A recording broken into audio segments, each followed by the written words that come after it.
नमस्कार भक्तजनों, जय माता दी। कैसे हैं आप सब? आप सभी पर माता रानी की कृपा बनी रहे। चलिए आज कथा श्रवण करते हैं गर्ग संहिता गोलोक खंड का 17वें अध्याय का। 17वें अध्याय में है श्री कृष्ण की बाल लीला में दधी चोरी का वर्णन। जय श्री कृष्ण, राधे राधे।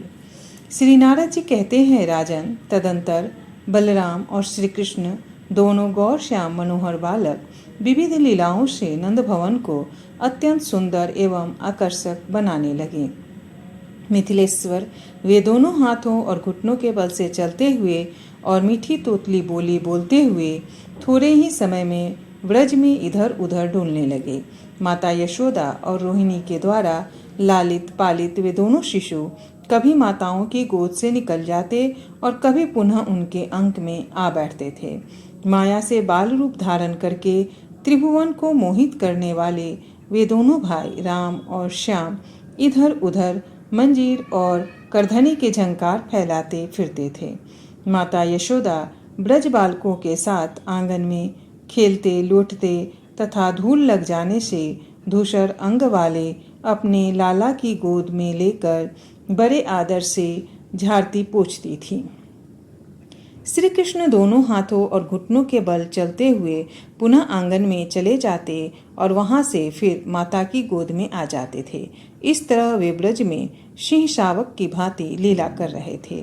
माता यशोदा उन्हें सोने के तार पड़े पीताम्बर और पीली झगुली पहनाती और मस्तक पर दीप्तिमान रत्नमय मुकुट धारण कराती और इस प्रकार अत्यंत शोभाशाली भव्य रूप में उन्हें देखकर अत्यंत आनंद का अनुभव करती थी।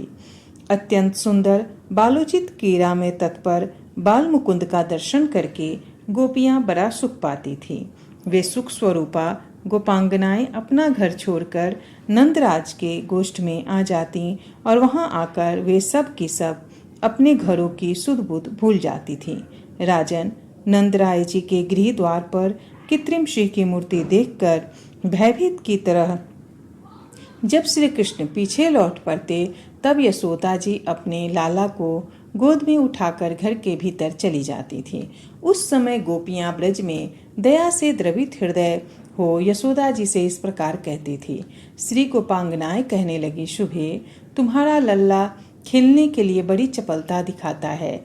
इसकी बाल के लिए अत्यंत मनोहर है। ऐसा न हो कि इसे किसी की नजर लग जाए। अतः तुम इस काक पक्षधारी दुधमुहे बालक को आंगन से बाहर मत निकलने दिया करो। देखो ना, उसके ऊपर के 2 दांत ही पहले निकले हैं, जो मामा के लिए दोषकारक हैं। यशोदा जी, तुम्हारे इस बालक के भी कोई मामा नहीं है, इसीलिए विघ्न निवारण के हेतु तुम्हें दान करना चाहिए। गौ, ब्राह्मण, देवता, साधु, महात्मा तथा वेदों की पूजा करनी चाहिए। श्री नारद जी कहते हैं, राजन, तब से यशोदा और रोहिणी जी पुत्रों की कल्याण कामना से प्रतिदिन वस्त्र, रत्न तथा नूतन अन्न दान करने लगी। कुछ दिनों बाद सिंह शावक की भांति दिखने वाले राम और कृष्ण दोनों बालक कुछ बड़े होकर गोष्ठों में अपने पैरों के बल से चलने लगे। श्री रामा और सुबल आदि ब्रज बालक संगबाओं के साथ यमुना जी के शुभ्र बालुकामय तट पर कौतूहल पूर्वक लौटते हुए राम और श्याम नील सघन तमालों से घिरे और कदम्ब कुंज की शोभा से विलसित कालिंदी तटवर्ती उपवन में विचरने लगे। श्रीहरि अपनी बाल लीला से गोपियों को आनंद प्रदान करते हुए सखाओं के साथ घरों में जा कर माखन और घृत की चोरी करने लगे। एक दिन उपनंद पत्नी गोपी प्रभावती श्री नंद मंदिर में आकर यशोदा जी से बोली। प्रभावती ने कहा, यशोमती, हमारे और तुम्हारे घरों में जो माखन, घी, दूध, दही और तक्र है, उसमें ऐसा कोई बिलगांव नहीं है कि यह हमारा है और वह तुम्हारा। मेरे यहाँ तो तुम्हारी कृपा प्रसाद से ही सब कुछ हुआ है। मैं यह नहीं कहना चाहती कि तुम्हारे इस लाला ने कहीं चोरी सीखी है। माखन तो यह स्वयं ही चुराता फिरता है, परंतु तुम इसे ऐसा न करने के लिए कभी शिक्षा नहीं देती। एक दिन जब मैंने शिक्षा दी तो तुम्हारा यह ढीठ बालक मुझे गाली देकर मेरे आंगन से भाग निकला। यशोदा जी, ब्रजराज का बेटा होकर यह चोरी करे यह उचित नहीं है, किंतु मैंने तुम्हारे गौरव का ख्याल करके इसे कभी नहीं कुछ कहा है। श्री नारद जी कहते हैं, राजन, प्रभावती की बात सुनकर नंदन गोदनी रोहिणी यशोदा ने बालक को डांटा बताई और बड़े प्रेम से सांत्वना पूर्वक प्रभावती से कहा। श्री यशोदा जी बोली, बहन, मेरे घर में करोड़ों गौवें हैं। इस घर की धरती सदा गौरस से भींगी रहती है। पता नहीं यह बालक क्यों तुम्हारे घर में दही चुराता है। यहाँ तो कभी ये सब चीजें चाव से खाता ही नहीं। प्रभावती, इसने जितना भी दही या माखन चुराया हो वह सब तुम मुझसे ले लो। तुम्हारे पुत्र और मेरे लल्ला में किंचित मात्र भी कोई भेद नहीं। यदि तुम इसे माखन चुराकर खाते और मुख में माखन लपेटे हुए पकड़कर मेरे पास ले आओगी तो मैं उसे अवश्य ताड़ना दूंगी, डांटूंगी और घर में बांध रखूंगी। श्री नारद जी कहते हैं, राजन, यशोदा जी की आवाज सुनकर गोपी प्रभावती प्रसन्नतापूर्वक अपने घर लौट आई।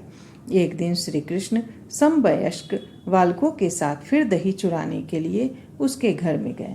घर की दीवार के पास सटकर एक हाथ से दूसरे बालक का हाथ पकड़े धीरे धीरे घर में घुसे। छीके पर रखा हुआ गोरस हाथ में पकड़ में नहीं आ सका।